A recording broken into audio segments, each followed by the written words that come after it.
Nellore city కార్పొరేషన్లో రామకృష్ణ కార్పొరేటర్గా మా యొక్క వైఎస్ఆర్ కాంగ్రెస్ పార్టీ మరింత బలపరుచుకుంటుంది.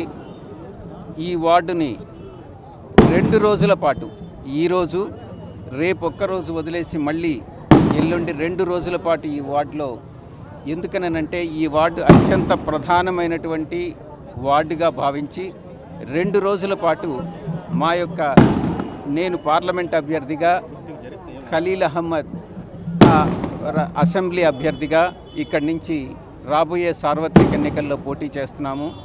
ఈ యొక్క వార్డు యొక్క ప్రాధాన్యత, ఇక్కడ నివసిస్తున్నటువంటి సామాజిక వర్గాల ప్రాధాన్యతను దృష్టిలో పెట్టుకొని అగ్నికుల క్షత్రియాస్ కానీ, బలిజ సామాజిక వర్గం కానీ, విశ్వబ్రాహ్మణ సామాజిక వర్గం కానీ, వైశ్య సామాజిక వర్గం కానీ, ఈ ముస్లిం సామాజిక వర్గం, వీళ్ళందరినీ దృష్టిలో పెట్టుకొని 2 రోజుల పాటు ఇక్కడ, రేపు ఒక్కరోజు వేరే ఉదయగిరికి వెళ్తూ ఉన్నాం. మేము 2 రోజుల పాటు ఇక్కడ ప్రచారం చేసి పార్టీని మరింత బలోపేతం చేసుకొని ఈ వార్డులో 100% కైవసం చేసుకోవాలన్నటువంటి ఉద్దేశంతో మేము ముందుకెళ్తా ఉన్నాం. మరెన్నో వీడియోల కోసం మా ఛానల్ ని సబ్స్క్రైబ్ చేసుకొని పక్కనే ఉన్న బెల్ ఐకాన్ ని క్లిక్ చేసి యాక్టివేట్ చేసుకోండి.